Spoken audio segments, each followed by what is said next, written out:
Here, master, what cheer? Good, speak to the mariners! All to a galley and run ourselves a crown!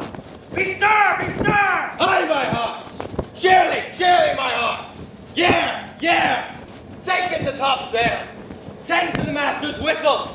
Blow till they'll burst thy wind if room enough! Good boatswain, have care! Where's the master? Play the man! I pray now, keep below! Where's the master, boatswain? Do you not hear him? You bar our labor! Take your cabin to assist the storm! Hey, good, be patient! When the sea is! Hence!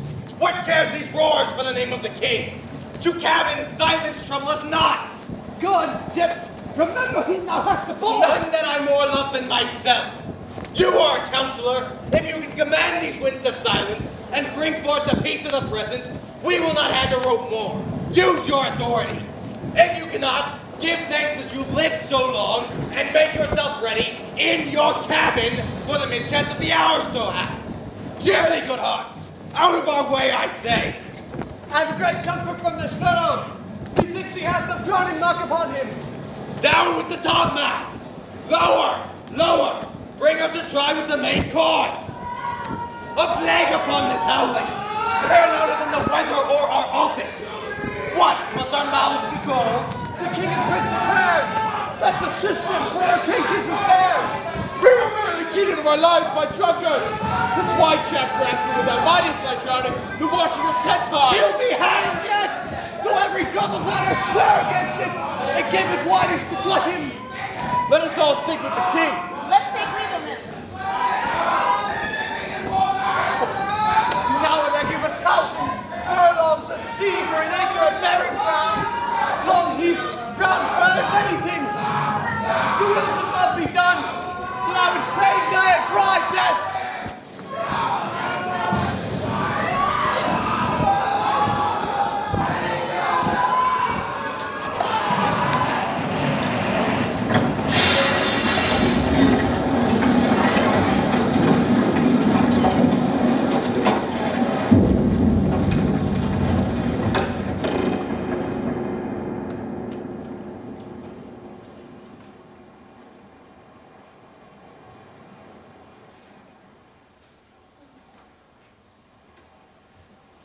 If by your art, my dearest mother, you have put the wild waters in this roar, allay them. The sky, it seems, would pour down stinking pitch, but that the sea mounting to the welkin's cheek dashes the fire out. Oh, I have suffered with those that I saw suffer. A brave vessel who had, no doubt, some noble creature in her dashed all to pieces. Oh, the cry did knock against my very heart. Poor souls, they perished. Had I been any god of power, I would have sunk the sea within the earth, or had the good ship so have swallowed in the frotting souls within her. Oh, be collected. No more amazement. Tell your piteous heart there's no harm done. Oh, woe the day. No harm. I have done nothing but in care of thee my dear one, thee my daughter, who art ignorant of what thou art, not knowing of whence I am, nor that I am more better than Prospera, master of a full poor cell, and thy no greater mother. More to know did never meddle with my thoughts. 'Tis time I should inform thee farther. Lend thy hand. Sit there, my art. Wipe thou thine eyes, have comfort. The direful spectacle of the wreck, which touched the very virtue of compassion in thee, I have with such provision in mine art so safely ordered that there is no soul, nor not so much perdition as a hairbreadth to any creature in the vessel, which thou heardst cry, which thou sawest sink. Sit down, for thou must now no farther. You have often begun to tell me what I am, but stopped and left me to a bootless inquisition, concluding, stay, not yet. The hour is now come. The very minute bids thee ope thine ear. Obey and be attentive. Canst thou remember a time before we came unto this cell? I do not think thou canst, for then thou wast not out 3 years old. Certainly I can. By what? By any other house or person? Of anything the image tell me that is kept with thy remembrance. 'Tis far off, and rather like a dream than an assurance that my remembrance warrants. Had I not 4 or 5 women that tended me? Thou hadst in more, Miranda. But how is it that this lives in thy mind? What seest thou else in the dark backward and abysm of time? If thou rememberest aught ere thou camest here, how thou camest here thou mayest. That I do not.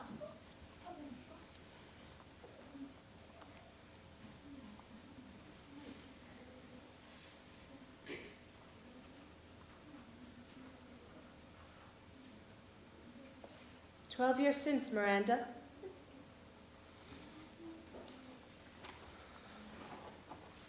"12 years since,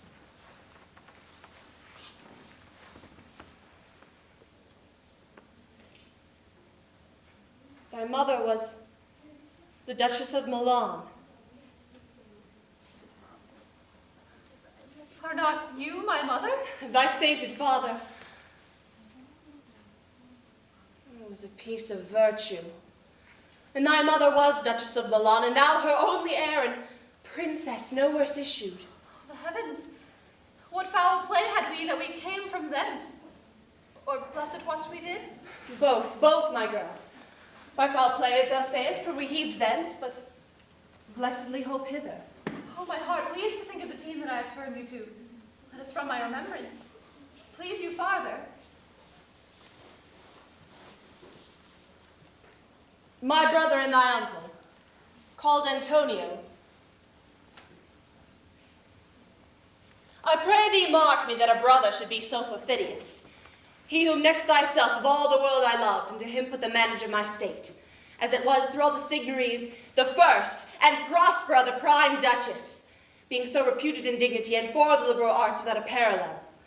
Those being all my study, the government I cast upon my brother, and to my state grew stranger, being transported and wrapped in secret studies. Thy false uncle, dost thou attend me? Most heedfully. Being once perfected how to grant suits, how to deny them, who to advance and who to trash for overtopping, new created the creatures that were once mine, I say, or changed them or else new formed them. Having both the key of officer and office, set all hearts of the state to what tune pleased his ear. That now he was the ivy which had hid my princely trunk, and such ever drew out on't. Thou attendest not. Oh, good mother, I do. I pray thee mark me. I, thus neglecting worldly ends, all dedicated to closeness and the bettering of my mind, with that which but by being so reputed or prized, all popular rate. And my false brother awaked an evil nature. And my trust, like a good parent, did beget of him a falsehood. In its contrary, as great as my trust was, which had indeed no limit, the confidence stands bound. He being thus loaded not only with what my revenue yielded, but what my power might us exact, like one who, having into truth by telling of it, made such a sinner of his memory to credit his own lie.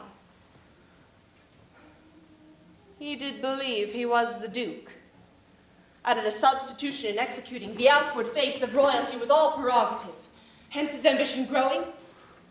Dost thou hear? Your tale, mother, would cure deafness. To have no screen between this part he played and him he played it for. He needs will be absolute Milan. Me, my library was dukedom large enough. Of temporal royalties he thinks me now incapable. Confederate so dry he was for sway with the king of Naples, to pay him annual tribute, to do him homage, to subject his coronet to his crown, and bend the dukedom yet unbowed. Alas, poor Milan, to most ignoble stooping. Oh, the heavens! Mark his condition and the event. Then tell me if this might be a brother. The king of Naples, being an enemy to me inveterate, hearkens my brother's suit, which was that he, in lieu of the premises of homage and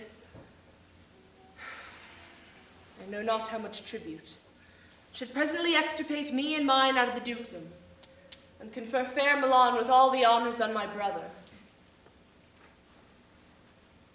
Whereon a treacherous army, levied one midnight, fated to the purpose, did Antonio open the gates of Milan. Into the dead of darkness, The ministers for the purpose hurried thence, me and thy crying self. Alack for pity.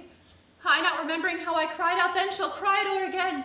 'Tis a hint that rings mine eyes to it. Hear a little more, and then I'll bring thee to the present business which now's upon us, without the which this tale were most impertinent.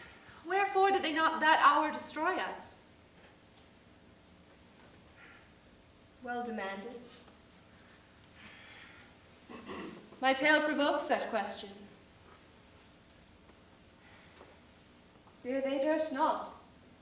So dear the love my people bore me, nor set a mark so bloody on the business, but with fairer colours painted their foul ends. In few they hurried us aboard a bark, bore us some leagues to sea, where they prepared a rotten carcass of a boat. It's not a rigged, nor tackle, sail, nor mast. The very rats instinctively had quit it. There they heaved us, to cry to the sea that roared to us, to sigh to the winds, whose pity sighing back again did us but loving wrong. Alack, what trouble was I then to you?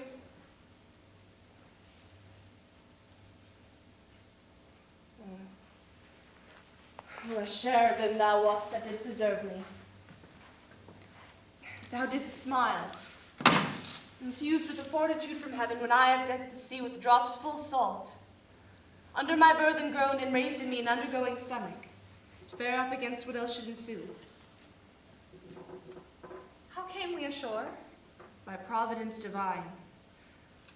Some food we had and some fresh water, that a noble Neapolitan, Gonzalo, out of his charity, being then appointed master of this design, did give us, with rich garments, linens, stuffs and necessaries, which since have steadied much. So was his goodness. Knowing that I love my books, he fashioned me from mine own library with volumes that I prize above my dukedom. Oh, that I might ever meet that man. Be still, and hear the last of our sea sorrow. Here in this island we arrived, and here have I, thy schoolmaster, made thee more profit than other princesses can that have more time for vainer hours and tutors not so careful. Heavens thank you for it.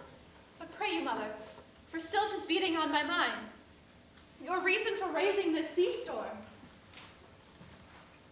Know thus far forth, by accident most strange, bountiful fortune, now, my dear lady, hath mine enemies brought to this shore.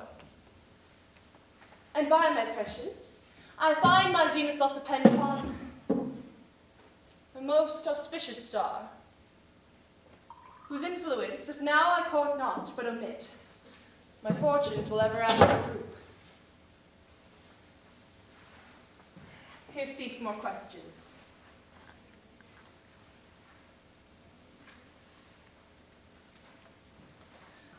Thou art inclined to sleep.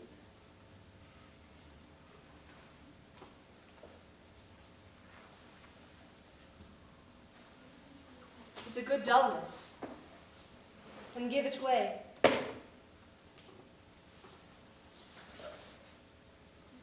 I know thou canst not choose.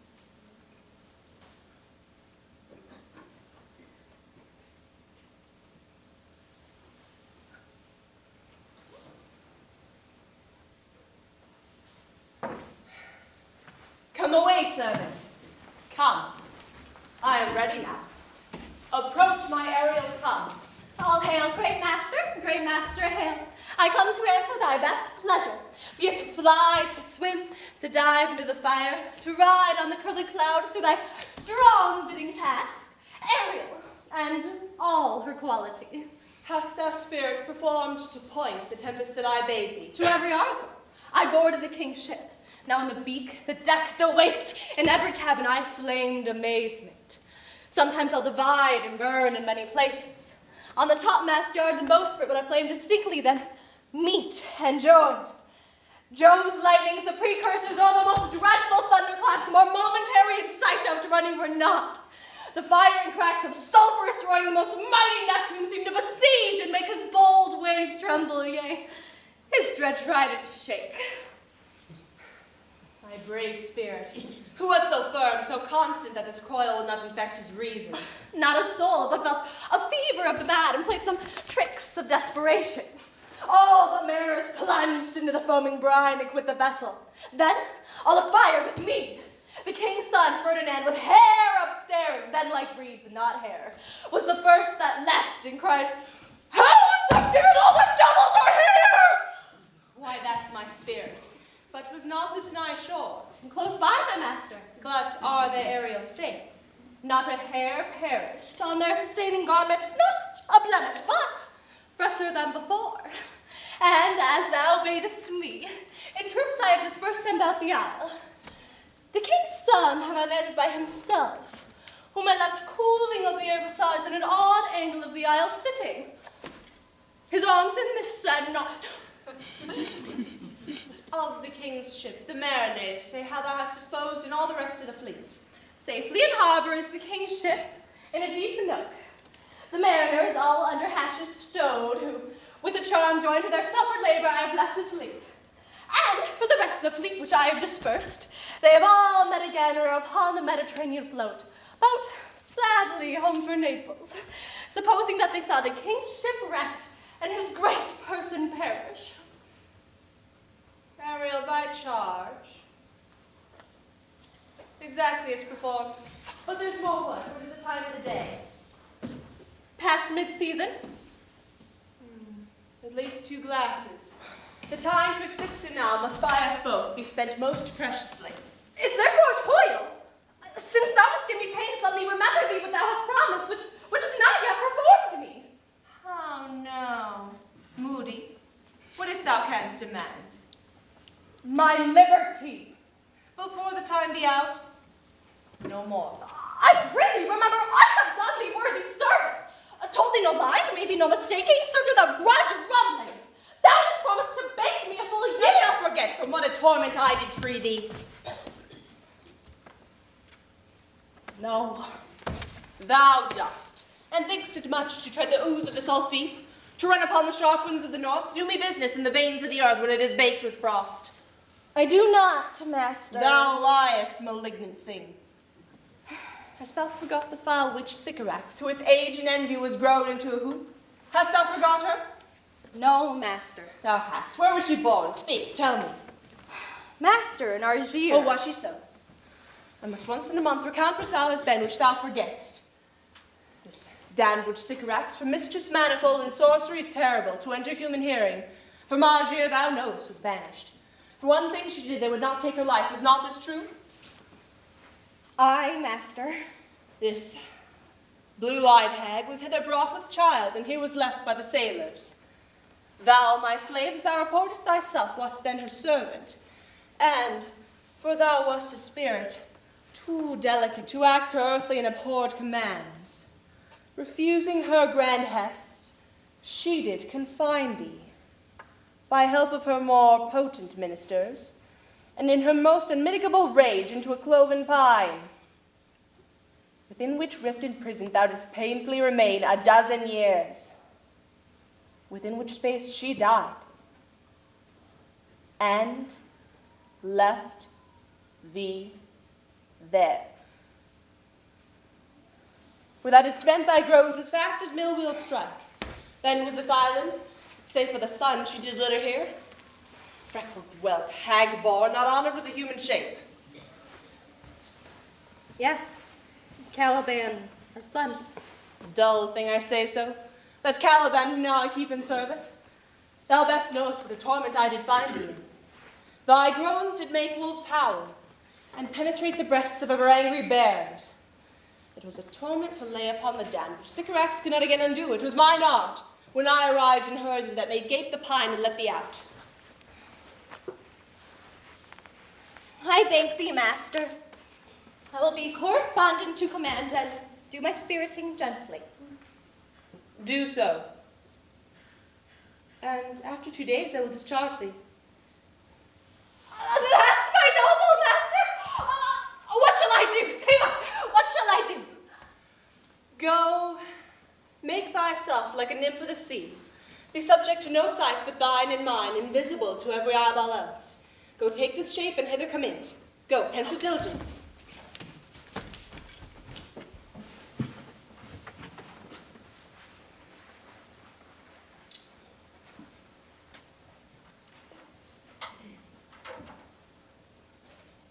Awake, dear heart.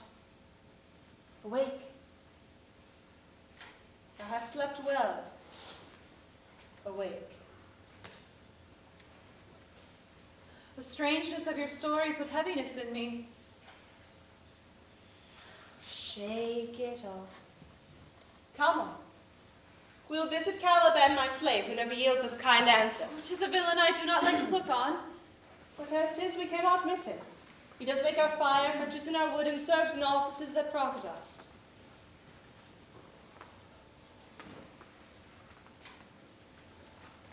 What ho! Slave! Caliban! Thou earth, thou speak! Now, there's wood enough within. Come forth, I say, there's other business for thee. A poisonous slave got by the devil himself. Upon thy wicked dam, come forth! As wicked do as ere my mother brushed with raven's feather from unwholesome fen, drop on you both! A southwest blow on ye and blister ye all over! For this be sure, tonight thou shalt have cramps, side stitches that shall pen thy breath up.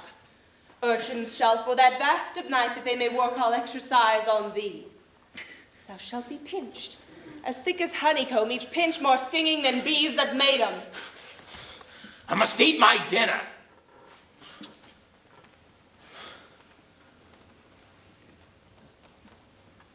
This island's mine, by Sycorax my mother, which thou takest from me. When thou camest first, thou strokest me, madest much of me, would give me water with berries in't, teach me how to name the greater light, and how the less that burned by night and day.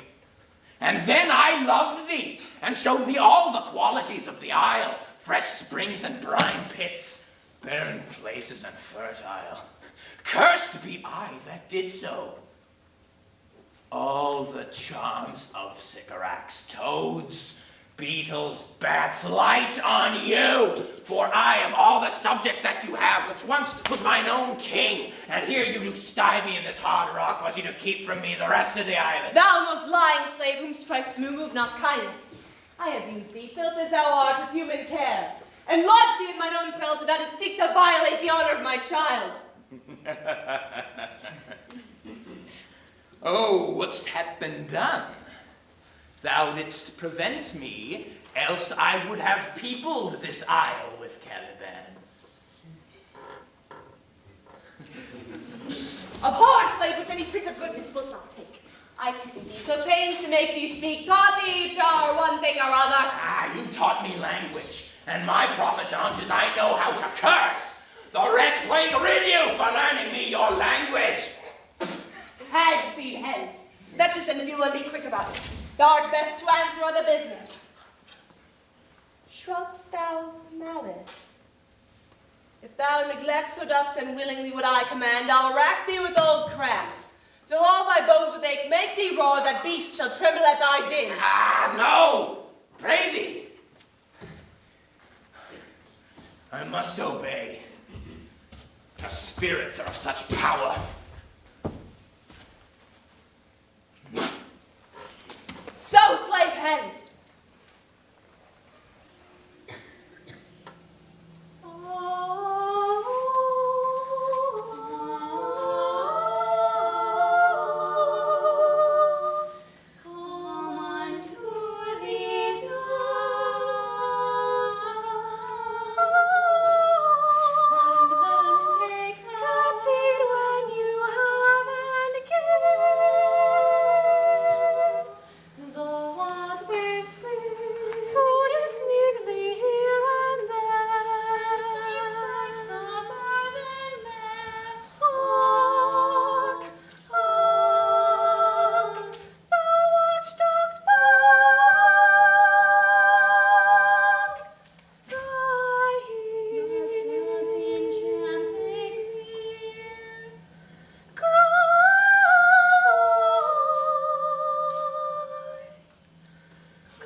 Should this music be in the air or the earth. It sounds no more, in short waits upon some god of the island. Sitting on a bank, weeping again the king my father's wrecked.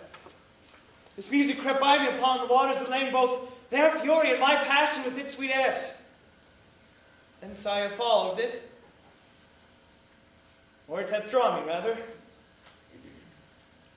But 'tis gone now. Full fathom thy father What begins again? his bones of coral made. These are pearls that were his eyes. Nothing fade, but thus far as he changed to something rich and strange. Sated solely ring his knell, then ding dong. Hark, now I hear them.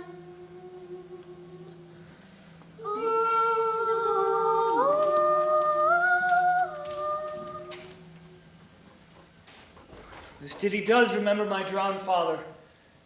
This is no mortal business, nor no sound that the earth owes. I hear it now above me. The fringed curtains of thine eye advance, and say what thou seest yond. What is't? A spirit? Lord, how it looks about. Believe me, mother, it carries a brave form, but 'tis a spirit. No, wench, it eats and sleeps, and hath such senses as we have such. This gallant which thou seest was in the wreck, but he's something stained with grief that's beauty's canker. Thou mightest call him a goodly person. He hath lost his fellows, and strays about to find him. I might call him a thing divine, for nothing natural I ever saw so noble. It goes on, I see, as my soul prompts it. Spirit, fine spirit, I'll free thee within 2 days for this.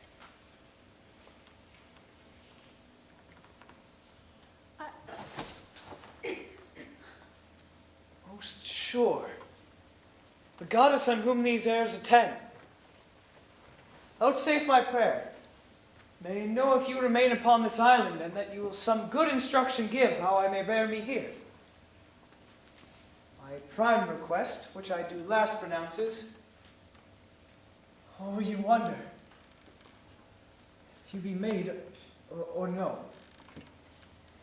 No wonder, sir, but certainly a maid. My language, heavens, I'm the best of them that speak this speech, were I but where 'tis spoken. How? The best. What wert thou if the King of Naples heard thee? A single thing, as I am now, that wonders to hear thee speak of Naples. He does hear me, and that he does, I weep. Myself am Naples, whom with mine eyes never since that I beheld the king my father wrecked. Alack for mercy. Yes, faith in all his lords, the Duke of Milan and his brave son being twain. The Duchess of Milan and her more braver daughter could control thee, if now 'twere fit to do it. At this first sight they have changed eyes. Delicate Ariel, I'll set thee free for this. A word, good sir, a word. I fear you have done yourself some wrong. A word. Why speaks my mother so ungently? Oh, if a virgin and your affection not gone forth, I'll make you the Queen of Naples. They are both in either's powers. But this swift business I must uneasy make, lest too light winning make the prize light. Soft, sir, one word more, one word more. I charge thou that thou attend me. Thou dost here usurp the name thou owest not, and hast put thyself upon this island as a spy, to win it from me the Lord on't. No. As I am a man, Nothing ill can dwell in such a temple. The ill spirit have such fair a house. Good things will strive to dwell in it.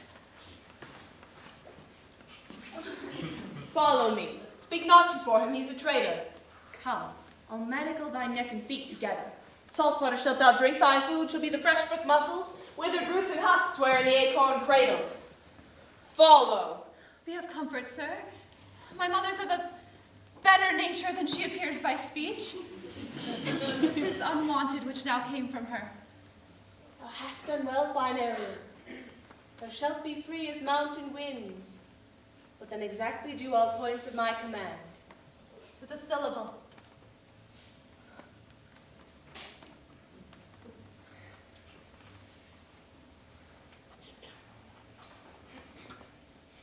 Come, follow.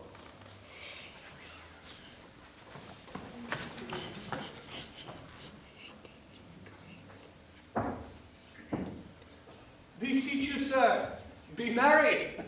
You have cause, so have we all joy. For our escape is much beyond our loss. Our hint of woe is common. Every day some sailor's wife, the master of some merchant, and the merchant have just our theme of woe. But for the miracle, I mean our preservation, few in millions can speak like us. Then wisely, good sir, weigh our sorrow with our comfort. Prithee, peace. He receives comfort like cold porridge. The visitor will not give him over so. Look, he's winding up the watch of his wit. By and by it will strike. Sir, You've taken it wiselier than I meant you should. therefore, my lord, Why, what a spendthrift he is of his tongue. I prithee spare. well, I have done.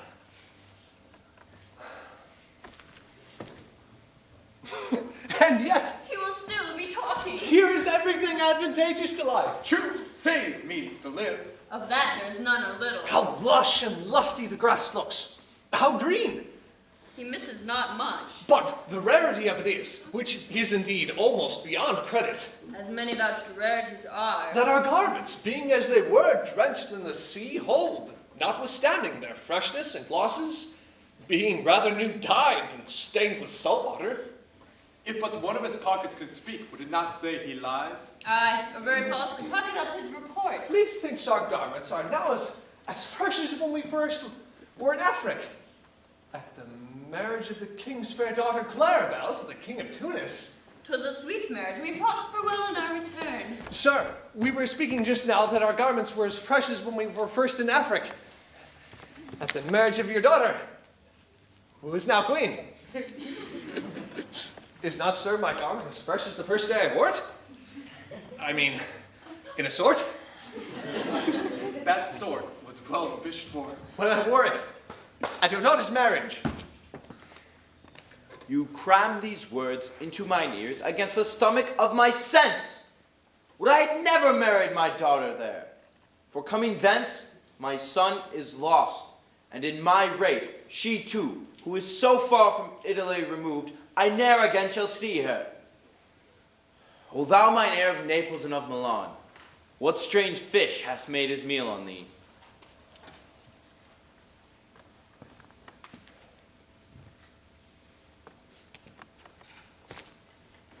Sir, he may live. I saw him beat the surges under him and ride upon their backs. He trod the water, whose enmity he flung aside and breasted the surge most swollen that met him. His bold head above the contentious waves he kept, and oared himself with his good arms in lusty stroke to the shore, which o'er his wave-worn basis bowed, as stooping to relieve him. I not doubt he came alive to land. No, he's gone.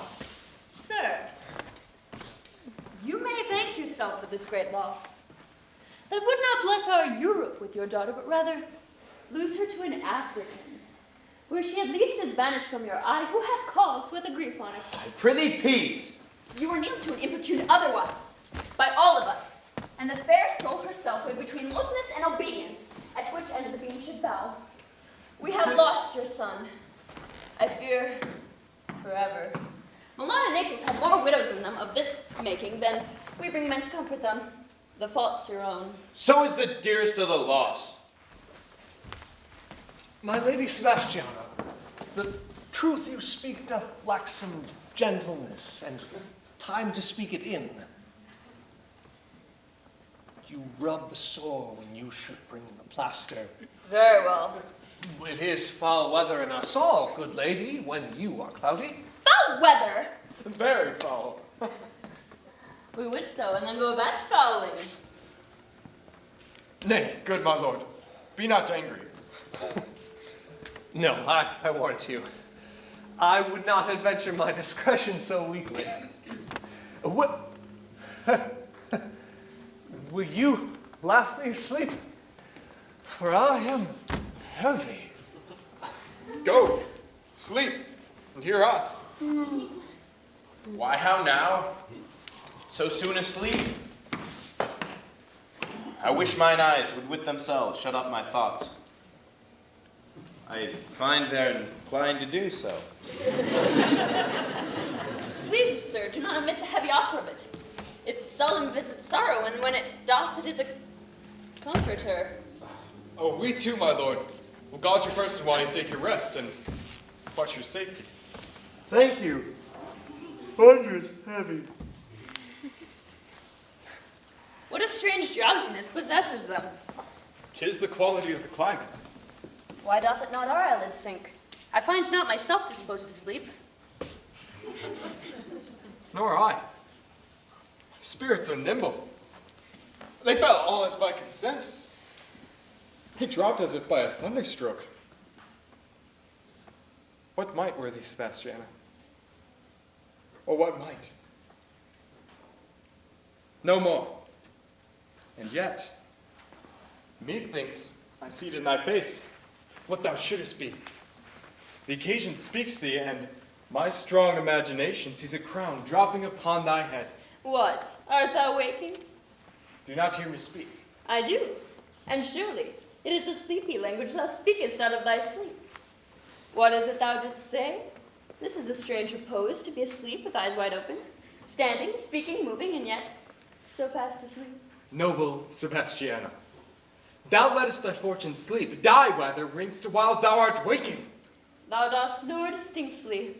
There's meanings in thy snores. I am more serious than is my custom. You must be so too, if heed me, which to do troubles thee over. Well, I am standing water. Then I'll teach you how to flow. Do so. To ebb. Hereditary sloth instructs me. Oh, if you but knew how you the purpose cherish, while thus you mock it, how in stripping it you more invested. Ebbing men, indeed, most often do so near the bottom run by their own fear or sloth. Prithee, say on. Thus, my lady, although this lord of weak remembrance, he who shall be of his little memory when he's earth, hath here almost persuaded. For he's a spirit of persuasion, only professes to persuade. The king his son's alive, 'tis as impossible that he's undrowned. And he that sleeps here swims. I have no hope that he is undrowned. Oh, out of that no hope, what great hope have you? No hope that weighs another way so high hope that even ambition cannot pierce a wink beyond. But doubt discovery there. Will you grant with me that Ferdinand is drowned? He's gone. Then tell me, who's the next heir of Naples? Claribel, the king's married daughter. She that is also queen of Tunis. She that dwells 10 leagues beyond man's life. She that from Naples can have no note, unless the sun were post. The man in the moon's too slow. Till newborn chins be rough and razorable. She that, from whom?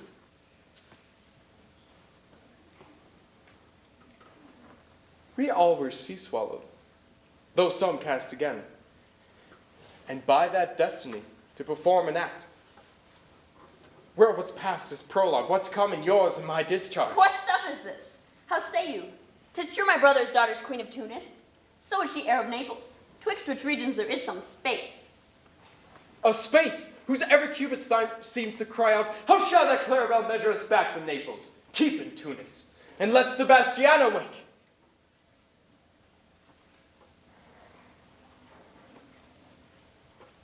Say this were a death that now has seized them. Why, they were no worse than now they are. There be that can rule Naples as well as he that sleeps here. Lords that prate as ambly unnecessarily as this Gonzalo, I myself could make a chaff of as deep chat. Oh, if you but bore the mind that I do, what a sleep this were for your advancement. Do you understand me? Methinks I do.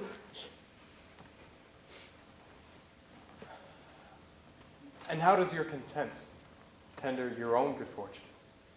I remember you did supplant your sister Prospera. True. Look how well my garments sit upon me. Much featier than before. My sister's servants were then my fellows. Now they are my men. But for your conscience. Ay, madam, where lies that? 20 consciences that stand twixt me and Milan, can it be they in Melter they molest? Here lies your brother, no better than the earth he lies upon. If he were that which now he's like that's dead, whom I, with this obedient steel, 3 inches of it, can lay to bed forever. Whiles you, doing thus to the perpetual wink for I put this ancient morsel, this Sir Prudence, who should not upbraid our course. As for the rest, they'll take suggestion as a cat laps milk. They'll tell the clock to any business that we say befits the hour.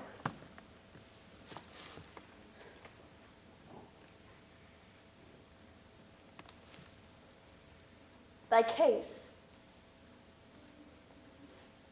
dear friend.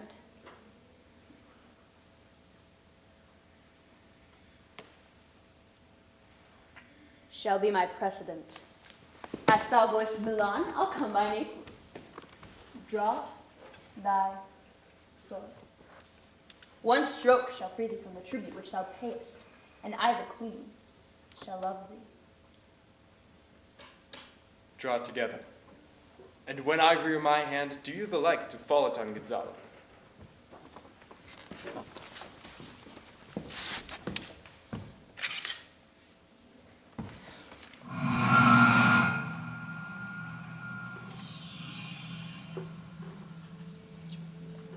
My master, through her art, foresees the danger that you, her friend, are in, and sends me forth, for else her project dies, to keep them living.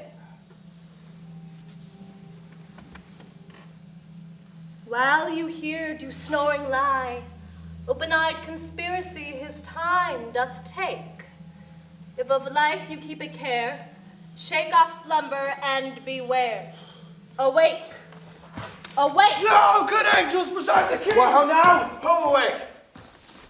Where are you drawn? Wherefore this ghastly looking?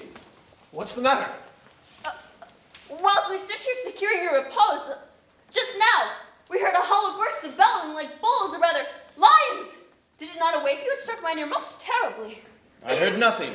Oh, 'twas a din to frighten the monster's ear, to make an earthquake. Sure it was the roar of a whole herd of lions. Lead off this ground, and let's make further search for my poor son. Heavens keep him from these beasts, for he is sure of the island. Lead away. Prospera shall know what I have done.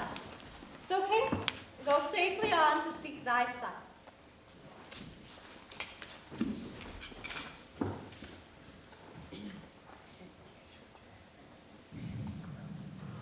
All the infections that the sun sucks up from bogs, fens, flats, on Prospera fallen make her by inchmeal agencies. Her spirits hear me, and yet my needs must curse. But they'll nor pinch me, nor fright me with urchin shows, nor pitch me in the mire, nor lead me in the dark out my way like a firebrand unless she bid 'em.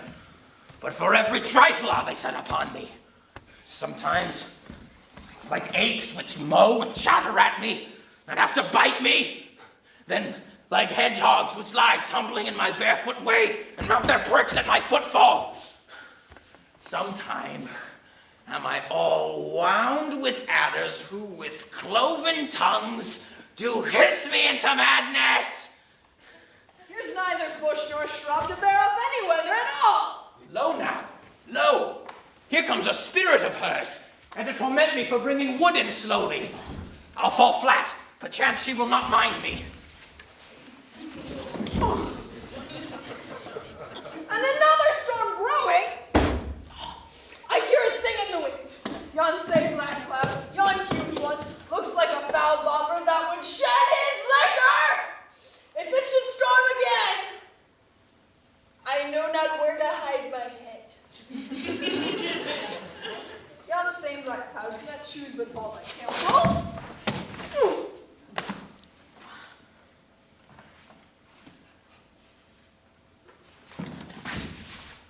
What have we here? Man or fish? Dead or alive? A fish. He smells like a fish. A very ancient and fish-like smell. A kind of not of the newest, poor John. A strange fish. Legged like a man, and his fins. Like arms. This is no man. This is a man. An islander that is lately suffered by a thunderstroke. Alas, the storm has come again. There is no shelter hereabouts. My best chance is to creep under his gabardine. Misery acquaints one with strange bedfellows. I will here shroud until the dreads of the storm be past.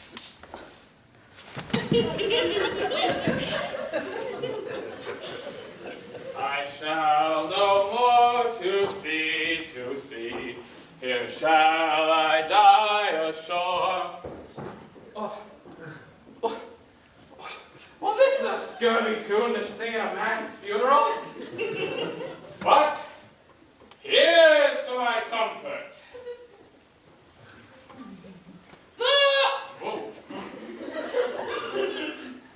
The master, the swabber, the boatswain, and I, the gunner and his mate, loved Meg, Moll, and Mary, and Marjorie, but none of us cared for Kate, for she had a tongue with a tang, would cry, woe, to a sailor go hang. She loved not the savor of tar nor pitch, yet a tailor might scratch her. Whereas she did itch, then you see, boys, and let her go hang. Well, this is a scurvy tune, too. But here's to my comfort. Do not torment me! What's the matter? Have we devils here? Do you put tricks upon us with men and savages of Inn? Ha! I have not escaped drowning to be afeard of your 4 legs. For it hath been said, as proper a man as ever went on 4 legs cannot make him give ground, and so it shall be said, while Stephano breathes at nostrils. The spirit torments me! This is some monster of the isle who hath got, as I take it, an ague. I will give him some relief. If it be but for that, I'll keep him tame and get to Naples with him. He's a present for any emperor that trod on Neat's leather. Do not torment me, prithee! I'll bring my wood home faster! He's in a fit now and does not talk after the wisest. He shall taste of my bottle. If he have not drunk wine afore, we'll go close to remove his fit. Come, open your mouth. This will shake your shaking. I can tell you that and that soundly. You cannot tell who's your friend. Open your mouth again. I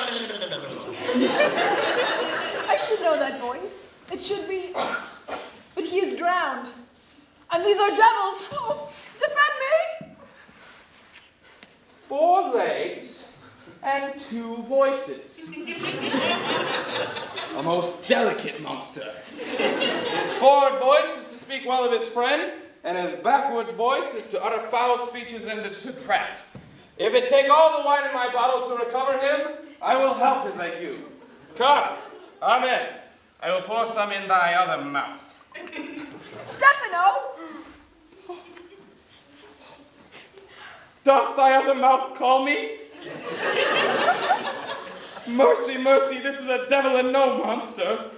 I will leave him. I have no long spoon. Stefano! If thou be a Stefano, touch me and speak to me. For I'm Trinculo, be not afeard. Thy good friend Trinculo.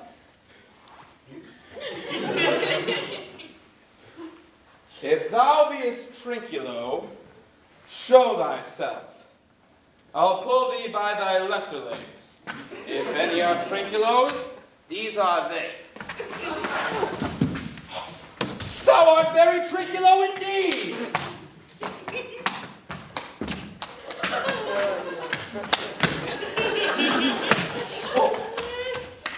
How camest thou by the siege of this moon calf? Can he vent Trinculos? I took him to be killed by a thunderstroke. But art thou not drowned, Stefano? I hope thou art not drowned. Is a storm overblown? I hid me under the dead moon calf's gathered deep for fear of the storm. Prithee, turn me not about. My stomach is not constant. These be brave things if they be not sprites. That's a brave god who bears celestial liquor. I will kneel to him. How didst thou escape? How camest thou hither? Swear by this bottle how thou camest thou hither. I escaped on the butt of a sack, which the sailors heaved overboard. By this bottle, which I made of my own 2 hands, by the bark of a tree. I'll swear by that bottle to be thy true subject, for the liquor is not earthly. Come, swear then how thou escapest. Swim ashore, man, like a duck. I can swim like a duck, I'll be sworn.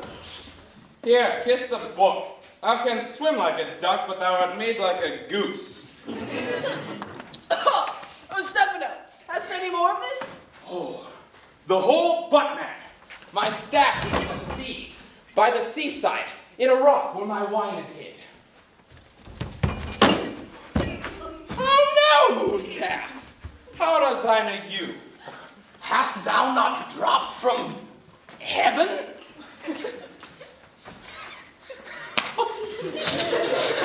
Out of the moon, I do assure thee. I was the man in the moon when time was.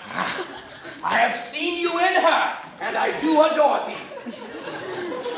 Come, swear to that. I'll furnish it anon with new contents, swear. By this good light, this is a very shallow monster. I have feared of him, a weak monster. I prithee, I'll show thee all the qualities of the ire, and I will kiss thy foot, and I prithee, be my God. By this light, a most perfidious and drunken monster. When God's asleep, he'll rob his bottle. I lick thy shoe, and I prithee, I swear myself, thy servant. Come, swear to that. Kiss the book. I shall have myself this monster. Oh, Scurvy monster. come, kiss. But then the poor monster's in drink. An abominable monster.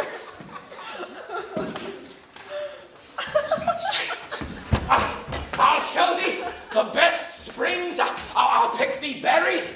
I'll fish for thee and get thee wood enough. A plague on the tyrant that I now serve.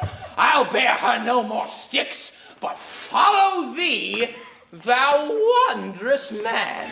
The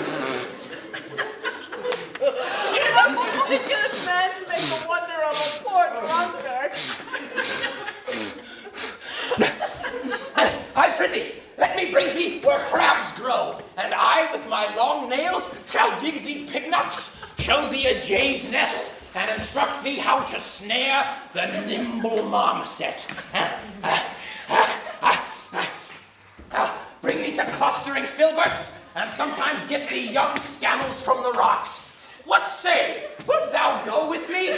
Prithee, lead the way without any more talking. Trinculo, the king and all else being drowned, we will inherit here. Here, bear my bottle. Fellow Trinculo will fill it by and by again.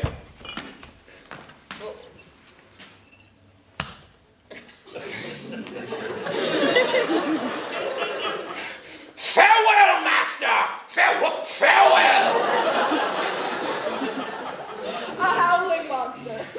A drunken monster. No more dams I'll make for fish, nor fetching firing at requiring, nor scrape trencher, nor wash dish. Ban, Calaban has a new master. Get a new man. Freedom, heyday, freedom. Oh, brave monster, lead the way.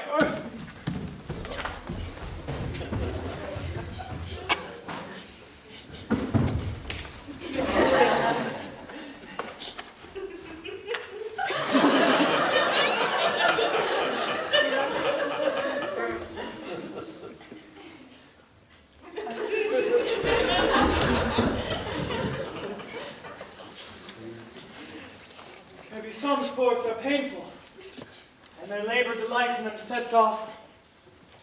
Some kinds of business are nobly undergone, and most poor matters point to rich ends. This my mean task would be as heavy to me as odious, but the mistress which I serve quickens what's dead and makes my labors pleasures. She is 10 times more gentle than her mother's crabbed, and she is composed of harshness. I must remove some thousands of these logs and pile them up upon a sore injunction. My mistress weeps when she sees me work and says, such baseness had never like executor. I forget, but these sweet thoughts do even refresh my labor. Most busy less when I do it. Alas, now pray you work not so hard. I would the lightning had burnt up these logs that you were enjoined to pile. Pray now set it down and rest you. When this burns, 'twill weep for having wearied you. My mother is hard at study. Pray now rest yourself. She's safe for these 3 hours.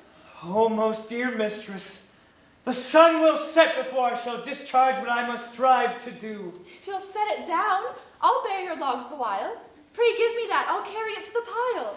No, precious creature. I had rather crack my sinews, break my back, than you should such dishonor undergo while I sit lazy by. It would become me as well as it does you, and I should do it with much more ease, for my goodwill is to it, and yours it is against. Poor worm, thou art infected.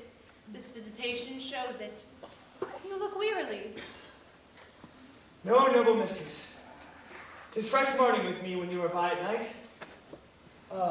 I do beseech you, chiefly that I might set it in my prayers. What is your name? Miranda. Miranda. Oh, mother, I have broke your hest to say so. Admired Miranda. Indeed the top of admiration, worth what's dearest to the world. Full many a lady I've eyed with best regard, and many a time the harmony of their tongue hath into bondage brought my too diligent ear. For several virtues have I like several women, never any was so fun so.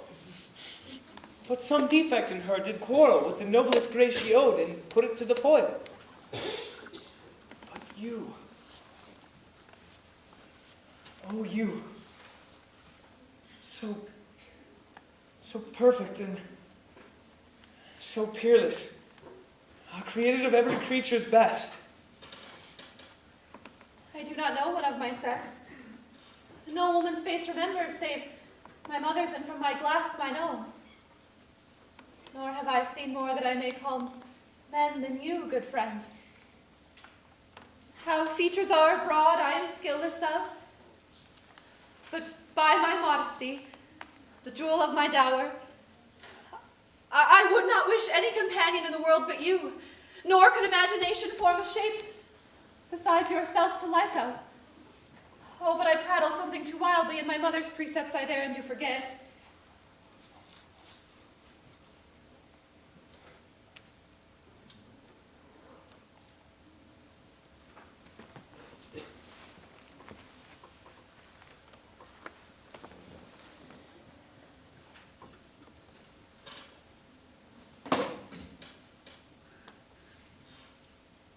I am in my condition a prince, Miranda. I do think a king. I would. Not so, and would no more endure this wooden slavery than to suffer the flesh fly blow my mouth. Hear my soul speak. The very instant that I saw you did my heart fly to your service, and there resides to make me slave to it. And for your sake, am I this patient log man?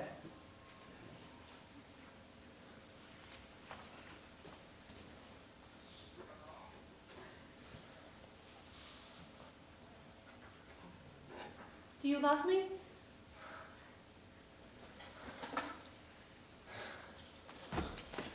O heaven, O earth, bear witness to this sound, and crown I profess with kind event if I speak true. If hollowly invert what best is boded me to mischief.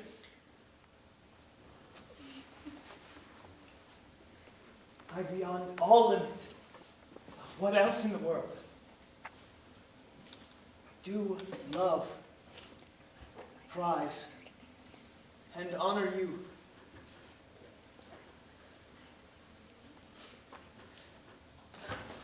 I am a fool to weep at what I am glad of. Fair encounter of two most rare affections. Heavens rain grace on that which breeds between them.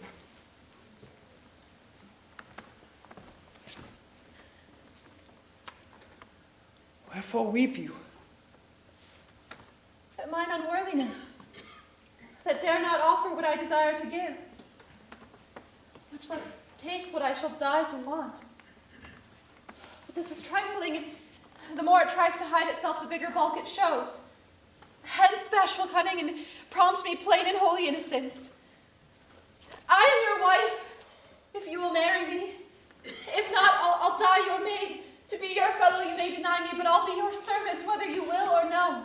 My mistress, dearest, and I thus humbly ever. My husband, then? I, with a heart as bondage, ever willing of freedom. Here's my hand. And mine. My heart in it. Now farewell till half an hour hence. 1,000,000.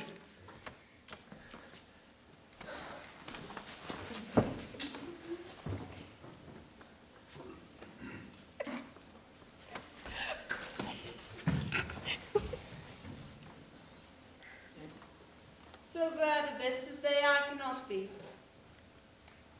Who are surprised at all. But my rejoicing at nothing can be more. For ere supper time must I perform much business appertaining.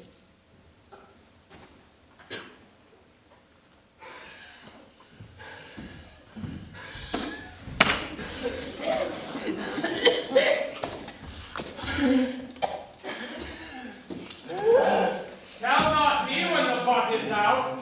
We'll drink water, not a drop of more. Therefore bear up and order. Servant monster! Servant monster! The folly of this island. They say there's good five of us on this island. We are three of them. And the other two be brave like us. The state daughters. Ah, servant monster! Drink when I bid thee. Thine eyes are almost set in thy head. Where should they be set else? You were a brave monster indeed if they were set in his tail. My man monster has drowned his tongue in sack. For my part, the sea could not recover me. I swam, ere I could recover the shore, 35 leagues off and on. By this light, thou shalt be my lieutenant, monster, or my standard. You're a lieutenant if you list. He's no standard. Will not run, Monsieur Monster. Nor go neither. But you'll lie like dogs and say nothing neither. Mooncalf, speak once in thy life if thou beest a good mooncalf. Oh, how does thy honor?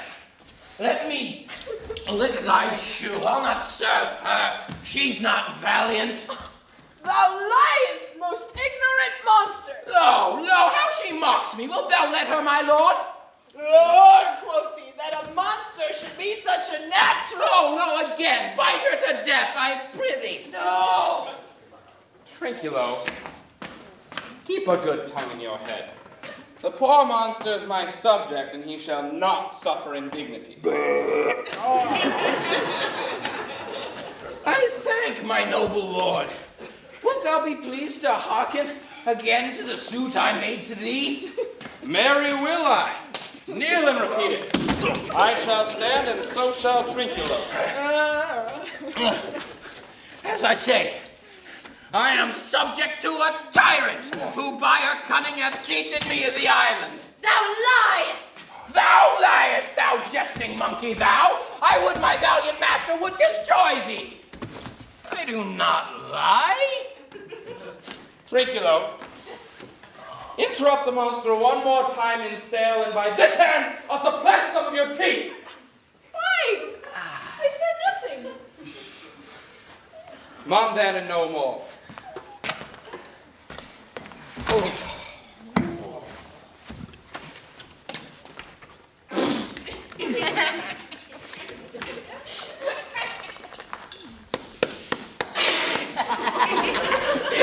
Proceed! I say, by tyranny she got this isle. From me she got it. And if thy greatness will revenge it on her, for I know thou darest, but this thing dares not. That's most certain. Then thou shalt be lord of it, and I'll serve thee. How shall this be compassed? Canst thou bring me to the party? Oh, yea, my lord. I shall yield her thee asleep, where there thou mayst knock a nail into her head. Thou liest! What a pied ninny is this, thou starving cat? I would my valiant master would destroy thee. I prithee, my lord, give her blows, and take her bottle from her, that when that's gone she shall drink naught but brine, for I'll not show her where the quick freshes are. Trinculo, run into no further danger. Interrupt the monster one more time, and by this hand, I'll turn my mercy out of yours and make a stockfish of thee! Why? I said nothing. I'll stay further off. Did thou not say she lied? Thou liest! Do I so? Take thou that!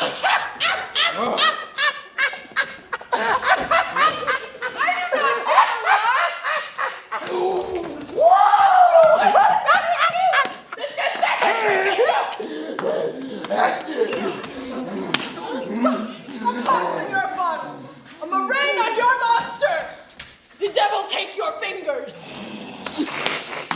You, proceed further with your tale. Beat her not. After a little time, I'll beat her too. Stand further off. Stand further off!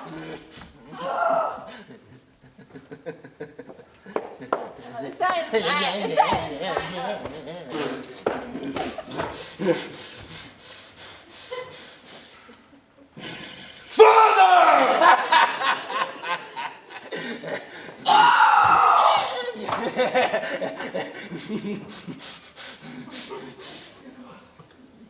Indeed. Come, proceed. Now, it is a custom with her in the afternoon to sleep. There thou mayst brain her, having first seized her books, or batter her skull with a log, or paunch her with a stake, or cut her throat with thy knife. Remember first to seize her books, for without them she's but a sot, as I am, and has not one spirit to command. Burn but her books, for she has brave utensils, or so she calls them, and when she has a house, she'll deck withal. And that most deeply to consider is the beauty of her daughter.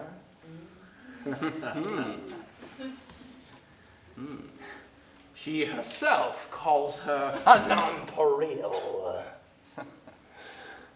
I never saw a woman, save Sycorax, my dam, and she as far surpasseth Sycorax, as great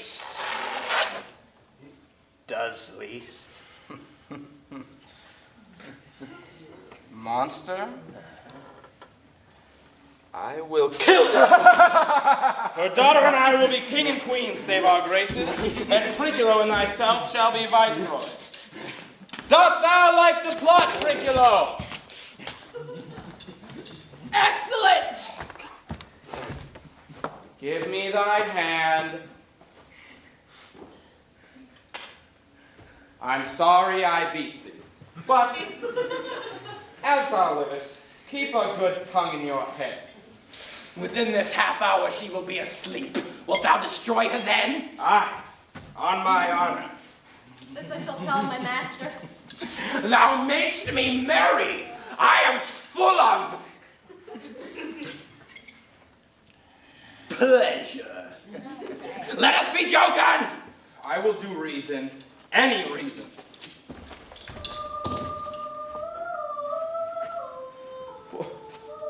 What is this?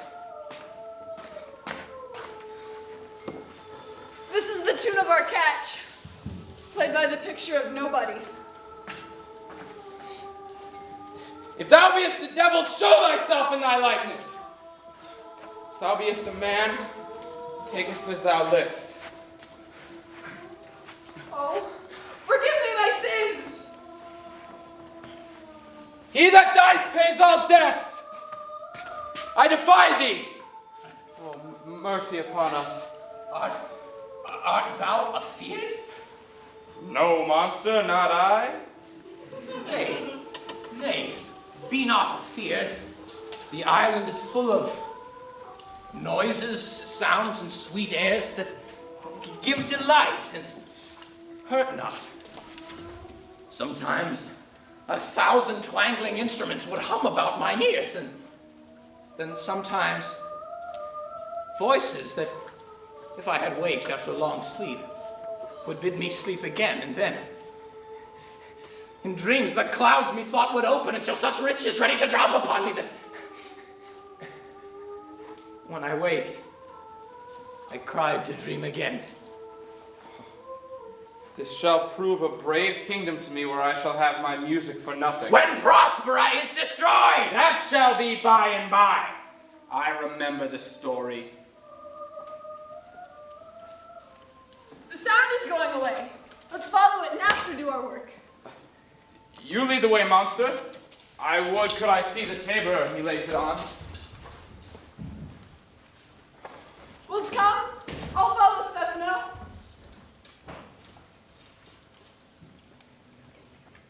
I am Larkin.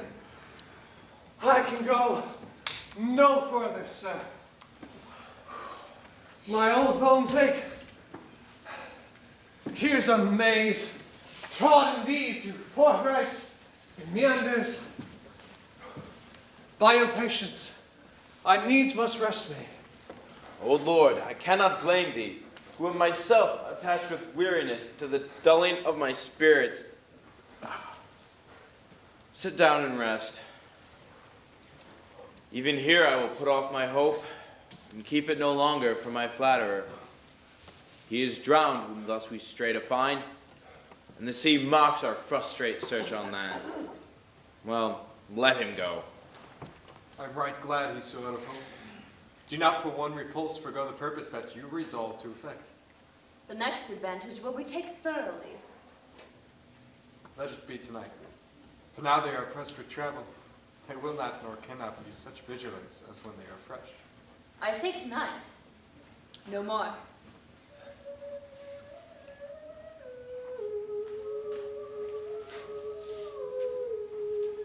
What harmony is this? My good friends, hark! Marvelous, sweet music.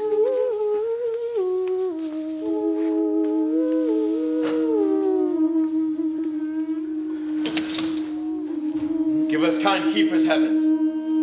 What are these? A living drollery. Now I will believe that there are unicorns. Travelers never did lie. The fools at home condemn them. If in Naples I should report this now, would they believe me? No matter, since they have left their viands behind. For we have stomachs, will it please you taste what is here?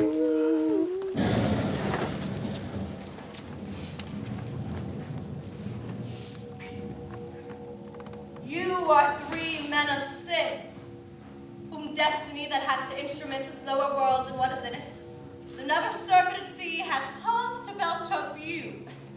And here on this most desolate isle, where man doth not inhabit, you amongst men being most unfit to live.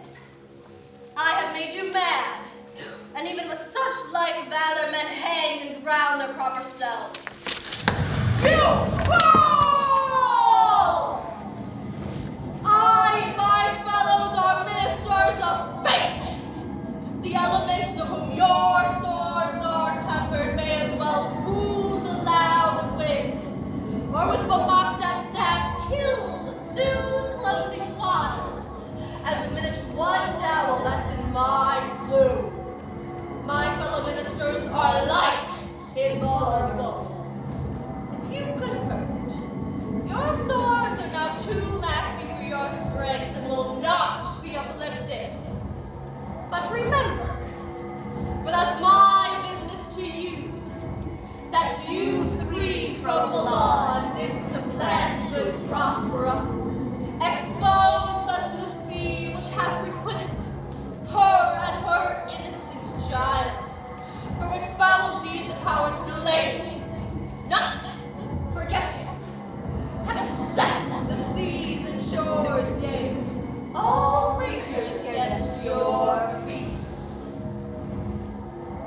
Be it thy son, Milan, so they have breath, and you pronounce by me lingering perdition, worse than any death can be at once, till step by step attend you and your ways, whose rags to guard you from, which here in this most desolate isle is nothing else but heart sorrow and a clear life ensuing.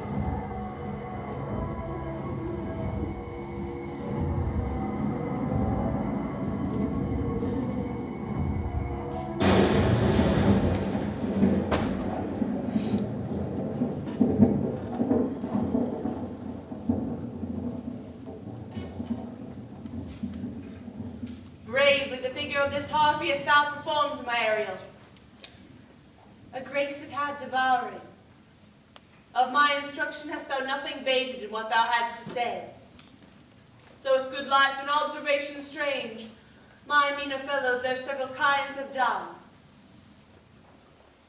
My high charms worked, and these mine enemies are all knit up in their distractions. They now are in my power. And in these fits I leave them. Well, it is young Ferdinand, who may suppose is drowned, and his and mine loved darling. Oh, it is monstrous, monstrous! Methought the billows spoke, and told me of it. The winds did sing it to me, and the thunder, that deep and dreadful organ pipe, pronounced the name of Prospera, did base my trespass. Therefore, my son, with whose is bedded, and I'll seek him deeper than air plummet sounded, and with him, there I mudded. But one fiend at a time. I'll fight through Legion's sword! I'll be thy second. All three of them are desperate. Their great guilt, like poison given to work a great time after, now begins to bite the spirits. They have suppler joints. I'll follow them swiftly and hinder them from what this ecstasy may now provoke them to.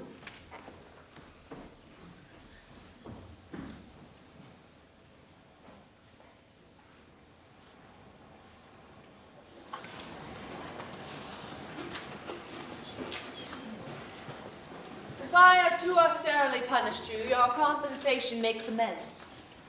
For I have given you here a third of mine own life, or that for which I live, who once again I tender to thy hand. All thy vexations were but my trials of thy love, and thou hast strangely stood the test. Afore heaven I ratify this, my rich gift. O Ferdinand, do not smile at me that I boast her off, for thou shalt find she will outstrip all praise and make it halt behind her.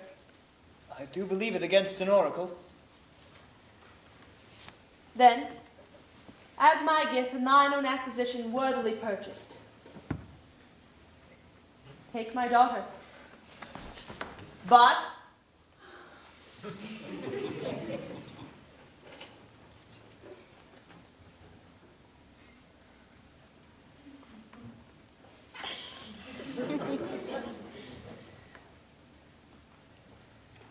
if thou dost break her virgin knot before all sanctimonious ceremonies may, with full and holy rite be ministered, no sweet aspersion shall the heavens let fall to make this contract grow, but barren hate, sour-eyed disdain and discord shall bestrew the union of your bed with weeds so loathly that you shall hate us both.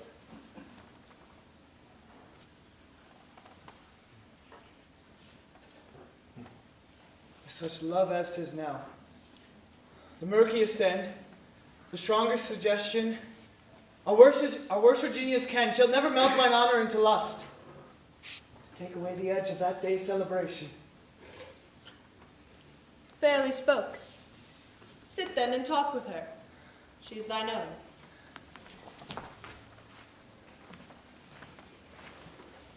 What, Ariel? My industrious servant. Ariel. What would my potent master? Here I am. Thou and thy meaner fellows your last service did worthily perform, and I must use you in such another trick. Go bring the rabble o'er whom I give thee power here to this place. Incite them to quick motion, for I must bestow upon the eyes of this young couple some vanity of mine art. It is my promise, and they expect it from me. Presently? I with a twink. Before you can say come and go, breathe twice and cry so, each one tripping on his toe will be here with my belly.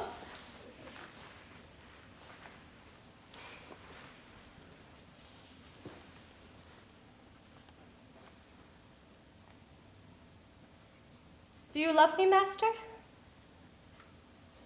No?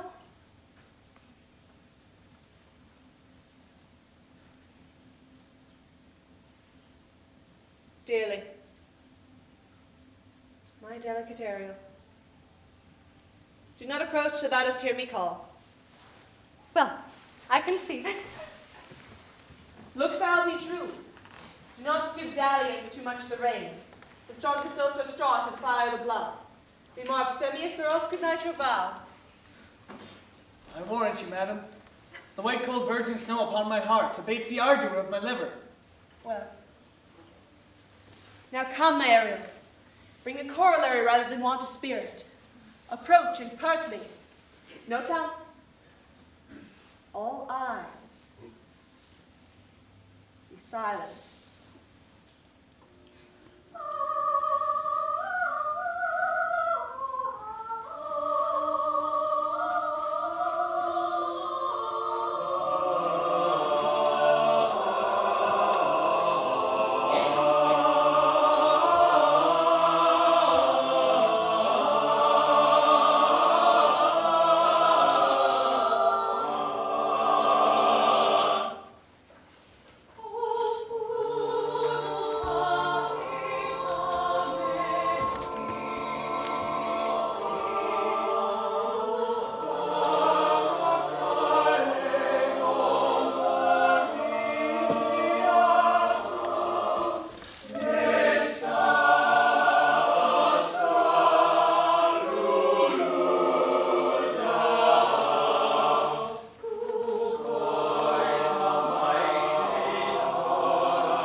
Foul conspiracy of the beast Caliban and his confederates against my life. The minute of their plot is almost come. This is strange. Your mother's in some passion that works her strongly. Never till this day saw I her with anger so distempered.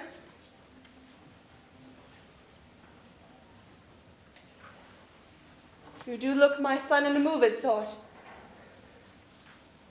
As if you were dismayed. Be cheerful, sir. Our revels now are ended. These our actors, as I foretold you, were all spirits, and are melted into air.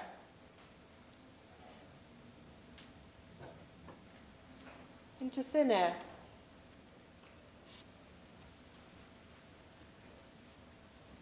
And like the baseless fabric of this vision, the cloud-capped towers, the gorgeous palaces, the solemn temples, the great globe itself, yea, all which it inherits shall dissolve. And like this insubstantial pageant faded, leave not a rack behind.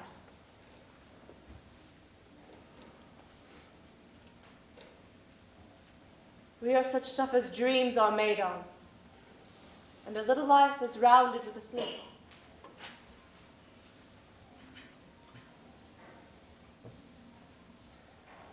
Sir, I am vexed. Bear with my weakness, my brain is troubled. Be not disturbed with my infirmity. If you be pleased, retire into my cell and there repose. A turn or two I'll walk, to still my beating mind.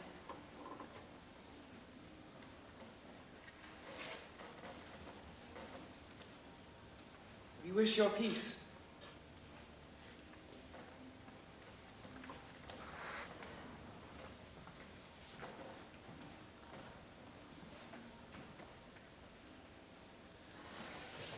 Come with the thoughts I thank thee, Ariel. Come. Thy thoughts I cleave to. What's thy pleasure? Spirit, we must prepare to meet for Caliban. Say again, where didst thou leave these varlets? I told you, master, they were red hot with drinking, so full of valor that they smoked the air for breathing in their faces, beat the ground for kissing their feet, yet always bending towards their project. Then I beat my tabor, at which, like unbacked colts, they pricked their ears, advanced their eyelids, lifted up their noses as they smelt music. So I charmed their ears, that calf like they my lowing followed through toothed briars, sharp burrs, and prickling gods and thorns, which entered their frail shins. At last I left them in the filthy mantled pool beyond your cell, there dancing up to the chins that foul lake o'erstunk their feet. That was well done, my bird. Thy shape invisible retain thou still. The trumpery that I keep, go bring it hither, for still to catch these thieves. I go.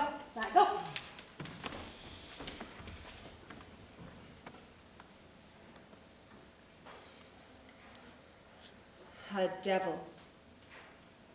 A born devil on whose nature and nurture can never stick. On whom my pains, humanely taken, all lost. Quite lost. And as with age, his body uglier grows, so his mind cankers. I will plague them all, even to roaring.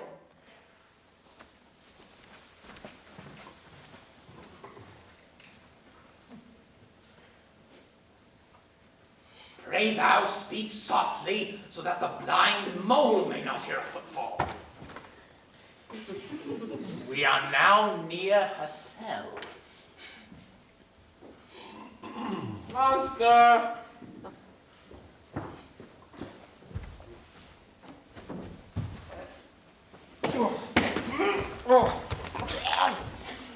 This fairy which you say is a blind fairy has done a little better than play the jack with us. Good, my lord.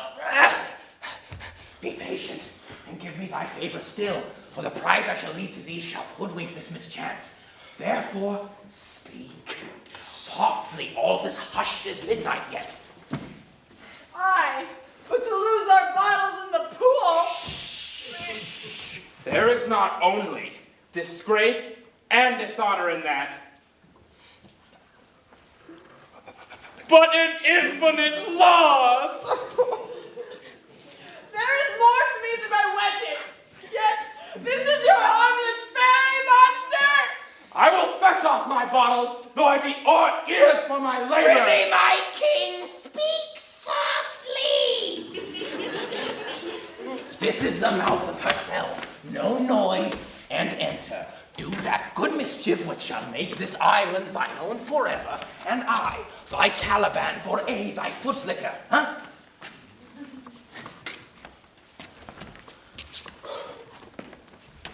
Give me thy hand.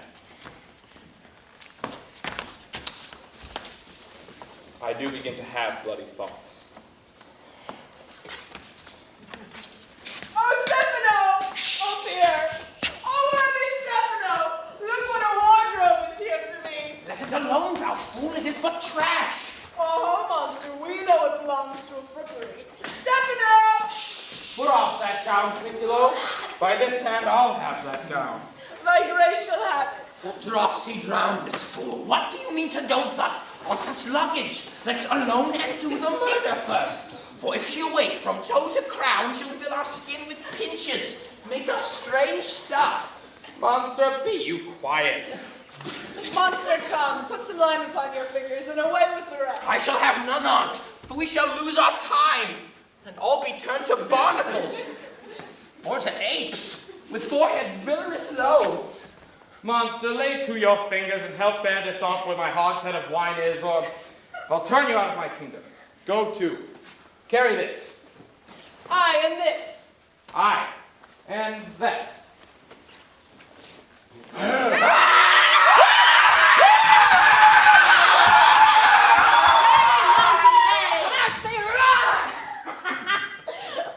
Let them be hunted soundly.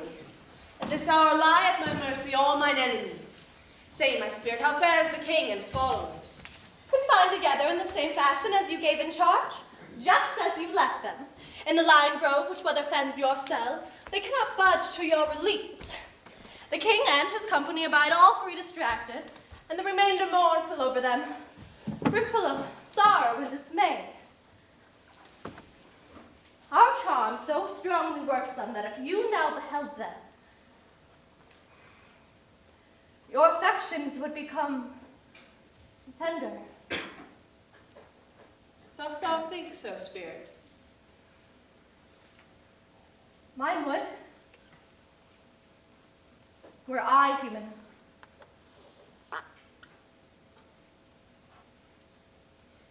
And mine shall.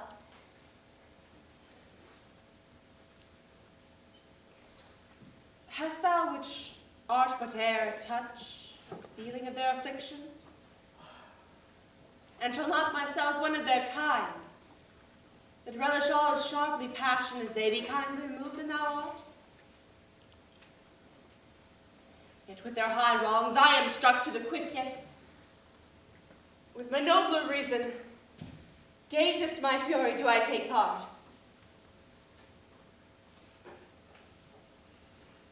The rarer action is in virtue than in vengeance. They being penitent, the sole drift of my purpose doth extend not a frown further.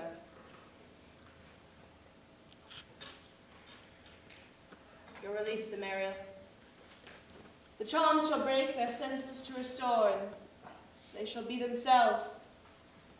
I'll fetch them.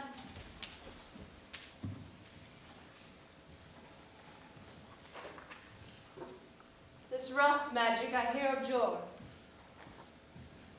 And when I have required some heavenly music, which even now I do, to work mine art upon their senses that this airy charm is for.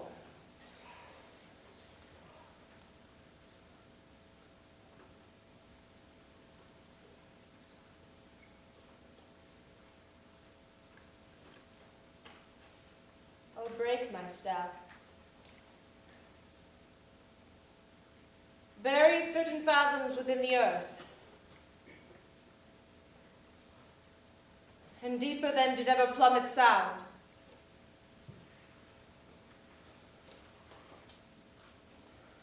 I'll drown my book.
Solemn air, and the best comforter to an unsettled fancy, cure thy brains. Now useless, boiled within thy skull. There rest, for you are spell-stopped. Holy Gonzalo, Honorable man, mine eyes, even sociable to the show of thine, fall fellowly drops.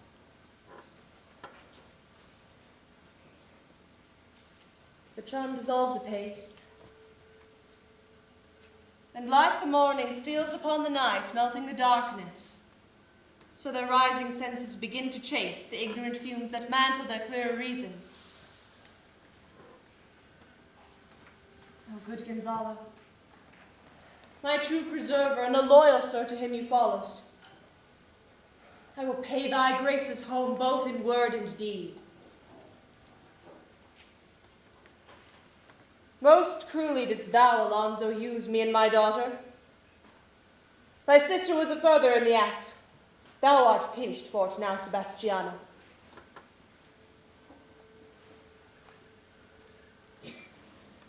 Flesh and blood, you brother mine, that entertained ambition, expelled nature and remorse, who is Sebastiano, whose inward pinches therefore are most strong, would here have killed your king.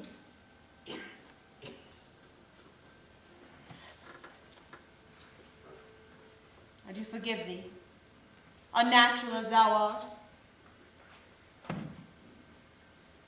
Their understanding begins to swell, and the approaching tide will shortly fill the reasonable shore that now lies, foul and muddy. Not one of them that yet looks on me or would know me, Ariel. Fetch me the garments and rapier in my cell. I will discase me and myself present as I was from time along. Quickly, spirit, thou shalt ere long be free.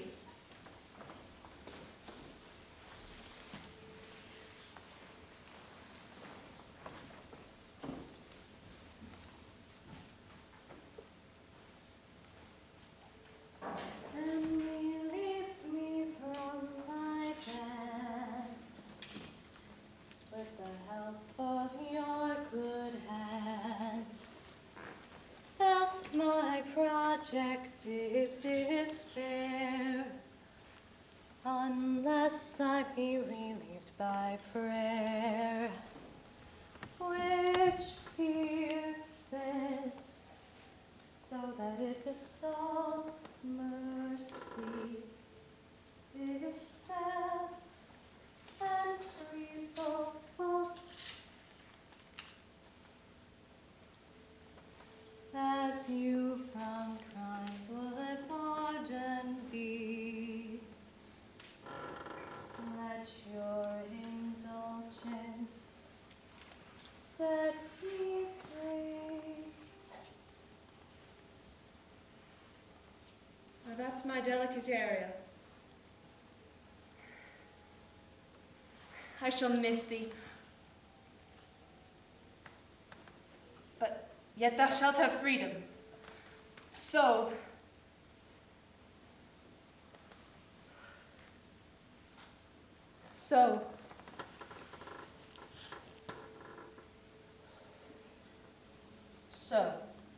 to the king's ship invisible as thou art, there shalt thou find the mariners asleep.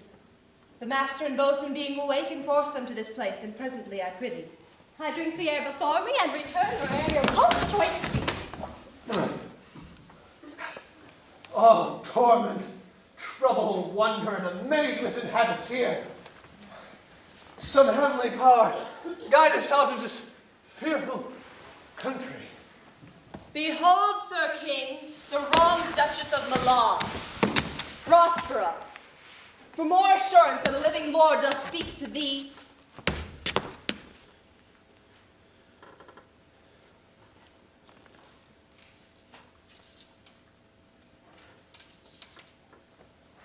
I embrace thy body. And to thee and thy company I bid a hearty welcome. Whether thou be a sheer no, or some enchanted trifle to abuse me, as late I have been, I not know. Thy pulse beats as of flesh and blood, and since I saw thee, the affliction of my mind amends, with which I fear of madness held me. this must crave, and if it be at all, a most strange story. Thy dukedom I resign, and do entreat thou pardon me my wrongs. But how should Prospera be living and be here? First, noble friend, let me embrace thine age, whose honor cannot be measured or confined.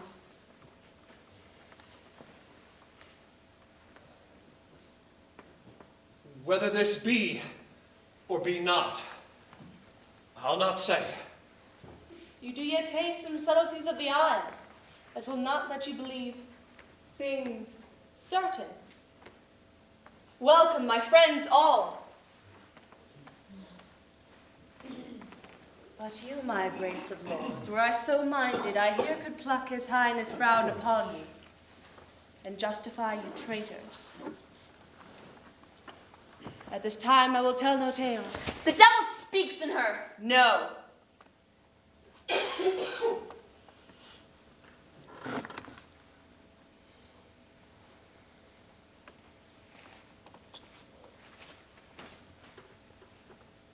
For you, most wicked sir, whom to call brother, what even infect my mouth?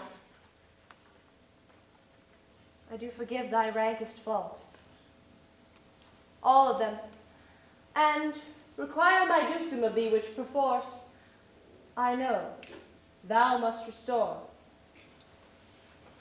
If thou beest Prospera, give us particulars of thy preservation, how thou hast met us here, who on this very shore were wrecked hours before, where I have lost. How sharp the point of this remembrance is, my dear son Ferdinand. I am well for, sir. Irreparable is the loss, and patience says it is past her cure. I rather think you have not sought her help. With whose soft grace for the like loss have I her sovereign aid, and rest myself content. You the like loss? As great to me as late, and supportable to make the dear loss, have I means much weaker than you may call to comfort you. For I have lost my daughter. A daughter? Oh heavens, that they were living, both in Naples, the king and queen there. That they were. I wish myself were mudded in that oozy bed where my son lies. When did you lose your daughter? In this last tempest. I perceive these lords at this encounter do so much admire that they devour their reason, and scarce think their eyes do offices of truth. Their words are natural breath. But howsoever you've been justled from your senses, know for certain that I am Prospera, and that very duchess which was thrust forth of Milan, who most strangely upon this shore where you were wrecked, was landed to be the Lord on't. No more yet of this, for 'tis a chronicle of day by day, not a relation for our breakfast, nor befitting this first meeting. Welcome, sir. This cell's my court, hereby a few attendants and subjects none abroad. Pray you look in. My dukedom, since you have given me again, I will requite it as good a thing. At least bring forth a wonder to content ye as much as me my dukedom. Sweet Lord, you made me false. No, my dearest love, I would not for the world. Yet for a score of kingdoms you should wrangle, and I would call it fair play. If this be a vision of the island, one dear son shall I twice lose. A most high miracle. Oh, the seas threaten. They are merciful. I have cursed them without cause. Now all the blessings of a glad father compass thee about. Arise, and say how thou camest here. Oh, wonder. How many goodly creatures are there here? How beauteous mankind is. How brave new world with such people in it. 'Tis new to thee. What is this maid with whom thou wast at play? Your eldest acquaintance cannot be 3 hours. Is she the goddess that has severed us and brought us thus together? Sir, she is mortal, but by immortal providence she is mine. She is daughter to this famous Duchess of Milan, of whom so often I have heard renowned but never saw before, of whom I have received a second life. A mother this lady makes her to me. I am hers. But oh, how odd will it be that I must ask my child forgiveness. There, sir, stop. Let us not burthen our remembrance with a heaviness that's gone. I heavenly wept, or should have spoken thus. Look down, you God, and on this couple drop a blessed crown, for it is you that have chalked forth the way which brought us hither. I say, Amen, Gonzalo. Give me your hand. Let grief and sorrow still embrace his heart that doth not wish you joy. Be it so. Amen.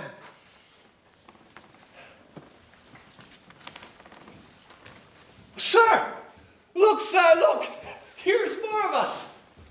I prophesy, if a gallows were on land, this fellow could not drown. Now, blasphemy, that swearest grace o'erboard.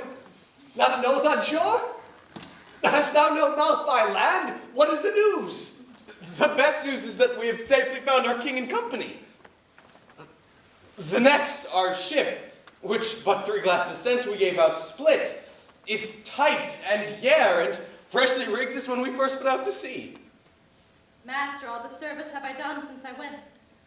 My tricksy spirit. These are not natural events. They strengthen from strange to stranger.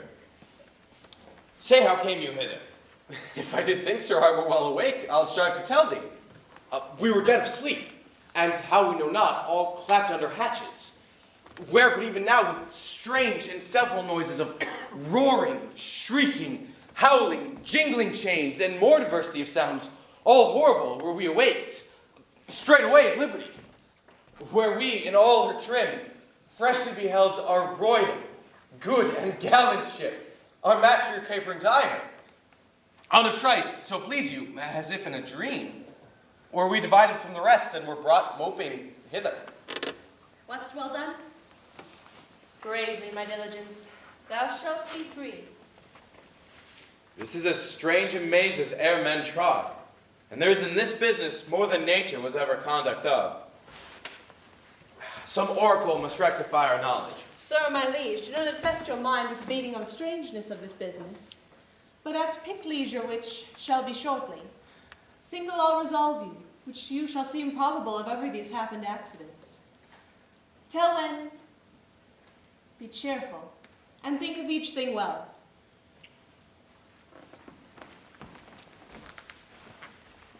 Come hither, spirit. Set Caliban and his companions free. Untie the spell.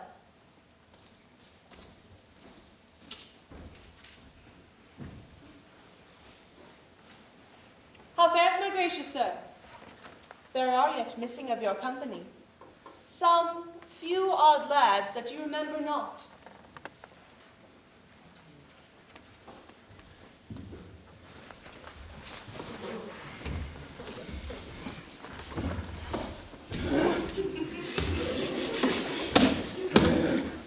Every man shift for all the rest, and let no man take care for himself, for all is but loss. Oh. If these be true spies which I wear in my head, here is a goodly sight. Oh. Oh. How fine my master is. I am afraid she will chastise me. What things are these, my lord Antonio? Will some money buy 'em? Very like. One of them is a plain fish, and no doubt marketable. Mark for the badges of these men, my lords, then say if they speak true. This misshapen knave, his mother was a witch, and one so strong that could control the moon, make flow the ebbs and deal in her command without her power. These 3 have robbed me, and this demi-devil, for he is a bastard one, had plotted with them to take my life. 2 of these fellows you must know and own. This thing of darkness, a acknowledge mine. I shall be pinched to death.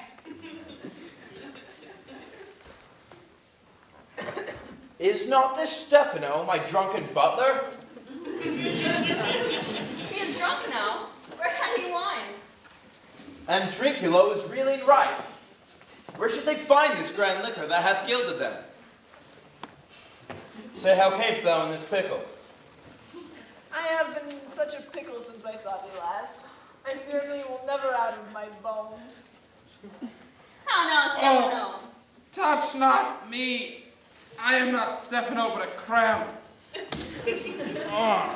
You'll be king of the Isle, sirrah? I should have been a sore one then.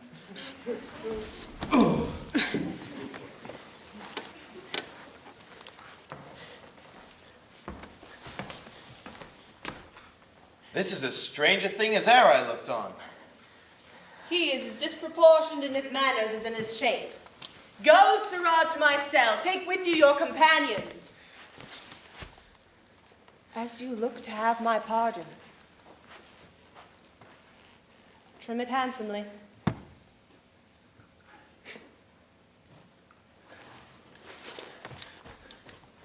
Aye, that I will, and I'll be wise hereafter, and seek for grace. What a thrice doubled ass was I, to take this drunkard for a god, and worship this dull fool. Go to, away.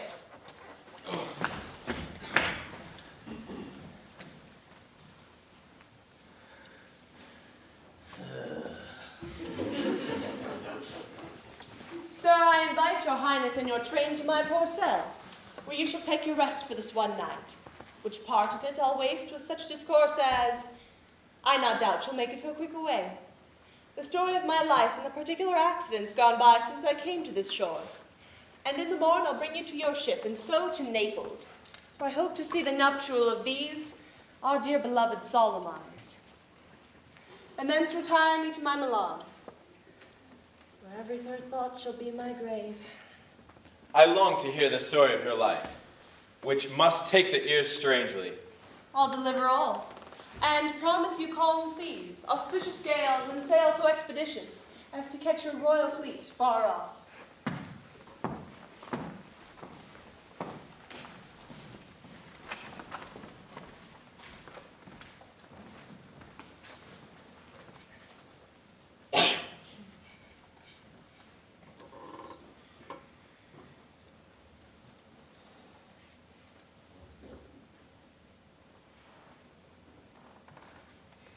My Ariel,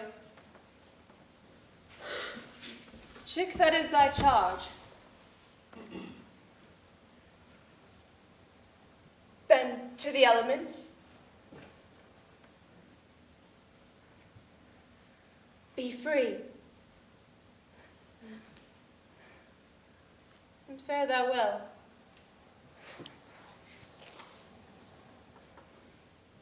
Please you draw near.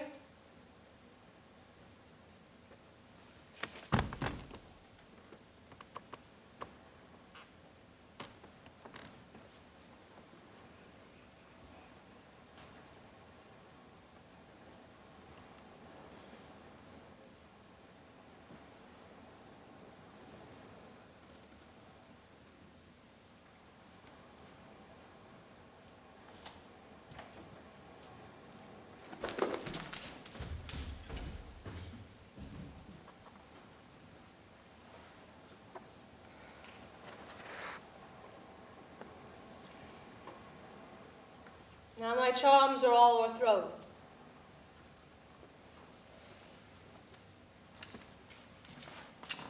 And what strength I house mine own, which is most faint, now 'tis true, I must be here confined by you. Or sent to Naples, let me not, since I have my dukedom got, and pardon the deceiver dwell in this fair island by your spell. Gentle breath of yours my sails must fill, or else my project fails.